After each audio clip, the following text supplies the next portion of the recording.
Hey, what's up, everybody? This is Charles Advancement, and welcome you guys to another episode of the Dreamers Pro Show, where we cover everything from sports, hot topics, classic debates, entertainment, and we give you guys a fresh perspective on things and how we see them. And today we got an interesting show for you guys. Before we get into it, please make sure you like the video and sub to the channel. So let's get into today's topic here. Okay, it's been a while since we talked about Shannon Sharpe, right? It's been a while.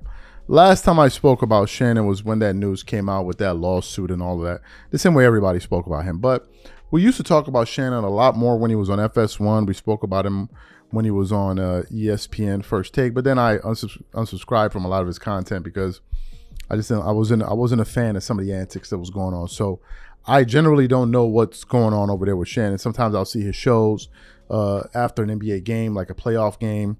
He'll be going live with somebody I usually don't watch, right? So I just, you know what I'm saying? Like, there are people I listen to, there are people I don't really listen to, and it just is what it is.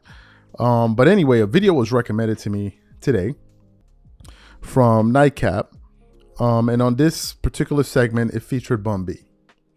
Now, during this segment, they were reacting to the viral comments that everybody had talked about when Lebron said that, why is rings so important? It's weird and all of that stuff. Everybody reacted to it. But I hadn't heard Shannon touch on this issue right now. If you know anything about Shannon, he's a huge LeBron James supporter. He's a part of the coalition on television, or at least was a part of the coalition on television that was pumping out this nonsense of, oh, LeBron is a GOAT, LeBron is a GOAT. He was a part of that, right? He was one of the architects of that movement. So when I saw that they were going to be discussing this on Nightcap, I immediately thought to myself, well, Shannon, in typical Shannon Sharpe fashion, is going to find a way to come to the defense of LeBron James here. But boy, was I wrong. Boy, was I wrong. He did not defend him.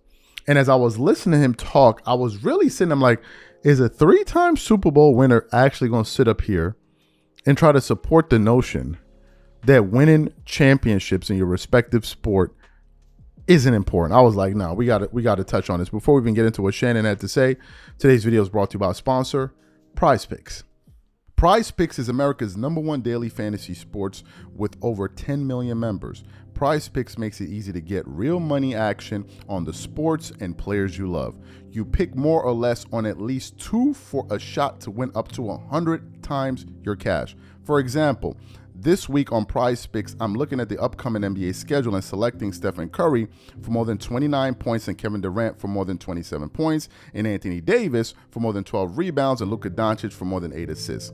If you're like me and you like to play it safe, you'll love PrizePicks' new feature, Flex Plays.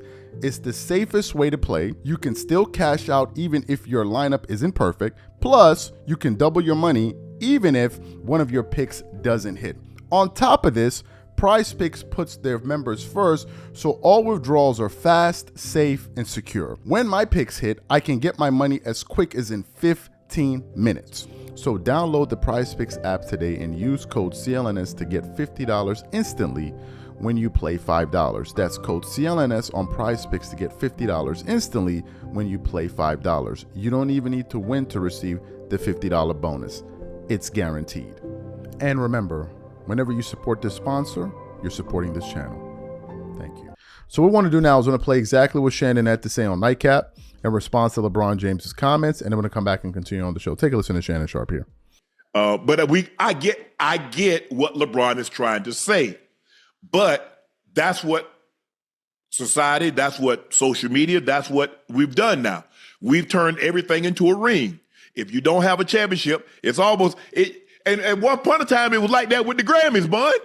Man, you ain't got no Grammy. Man, you ain't got no Grammy. But sometimes what it takes to fuel you, though. Right? If you would have asked LeBron that prior to having a chip, he would have told you that's his motivation. That's his drive. That's what I want to be. I want to be placed on the mantle next to those other greats. Well, you have to look at what those other great people have achieved. You have to look at what their success is gauged by. You know what I'm saying? And who they played against, the level of competition. All of these things come into that. So, and you got chips. I don't know who he's arguing for in this. And I think the thing is, Bud, if you look at LeBron, look at the guys that he idolized. What did they have? Jordan, rings. Magic, rings. Bird, rings. So those are 3 guys that we know he looked up to. What do all those guys have in common? Championships.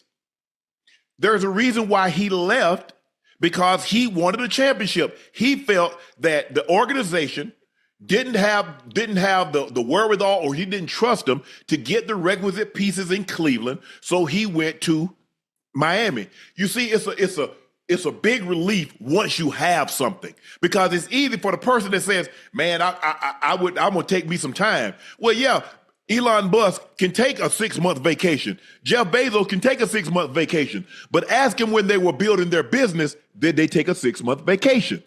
Okay, now LeBron, did you feel this way before you had championships or after you got them? And I agree with everything he's saying. I just believe this, Bun. When we're having a conversation and I got to put EST on it, you got to have championships. Now, I'm not saying you can't be great, because Charles Barkley, I'm old enough, you and I are old enough, because we remember a lot of these cats. I remember Charles Barkley. I remember Karl Malone. I remember Patrick Ewing. I remember some of these great players. But when I need to add EST, I just don't know how I can. But you come from football. I don't know how I come from football. So I think the thing is, Bun, is that, bro, you got more regular season points, more playoff points. You're the only guy. I mean, you're the only guy that's top in points, rebounds, and assists. I mean, no guy that has as many assists points as you got is even in the top 10. You're in the top 5 in assists. I mean, you got 40, 11, and 11. 40,000 points, 11,000 rebounds, 11,000 assists. I think the only guy that maybe even can approach that is Luka, and I don't think Luka's body's going to allow him to play that long. I just think the thing, and this is what he said. LeBron compared the way greatness is measured in other sports, noting athletes like Dan Marino, Barry Bonds are still celebrated regardless of their championship total. Yes, we still celebrate Barry. So you heard what he had to say. Now, I also think it's important to say that Bun B actually was a little bit more forceful with his comments. Like, bro, this is like, come on, it's ridiculous. It's beneath you, whatever. But you heard what Shannon had to say there as it pertains to LeBron James there. Shannon was trying to understand why LeBron is saying this and understand whether or not he values championships. This is the operative question here. Does LeBron value championships? Because if he's saying that he doesn't, then all of his actions up until this point in his career, and 22 years in, would say otherwise, right? Your actions said and say that you really value championships, that you really think is important to pursue championships, given all the moves that you've been a part of and the super teams and blah, blah, blah, blah, blah. So he's trying to understand, is this guy saying it's not important, or what is he trying to say? And Shannon, what I think he's trying to say is that given the fact he can't catch MJ, now all of a sudden it's not important, because LeBron knows one of the knocks that people have on him is Michael Jordan is 6-0 in the finals and he's 4-6. So not only does he have a better record of performing in the finals, he also has a better record overall. And he knows that that's a talking point that people use. Now, what surprises me in all of this, and Bun B kind of spoke to it a little bit, is why does this bother LeBron James? Apparently, it really means a lot to LeBron to be viewed as the greatest player of all time. I can't believe how much it bothers him. I don't think it bothers MJ that much in terms of, or he thinks about, oh, I'm the greatest player ever. I remember when Kobe retired, he's like, bro, I'm done with it, man. I'm not going to be sitting up here thinking about it. Like, so for him to really still be bothered by this and be thinking about this, the GOAT debate, because he thinks about it just as much as anybody talking about it. Right. Hence the reason his guys that is affiliated with his agency or whatever contact people in media when they say things that they feel is not correct in terms of the GOAT debate. Like, this is something that they really spend a lot of time and resources on. Right. That's the part that really surprises me. Beyond that, his comments, I think, are insane. And I think that anybody that has talked about this situation feels the same way. Now, you're going to have a few people out there that say, oh, no, well, you got to think about this in a nuanced way. Maybe LeBron. Nah, the vast majority of us thought that those comments were insane, right? Because it attacks the essence of sports, which is competition. And to hear that come from LeBron James, it wasn't a good look. For a top 10 player to be saying that was not a good look. These are my thoughts. Whatever you guys think, please leave your thoughts and comments in the comment section. We catch you on the next show. Peace.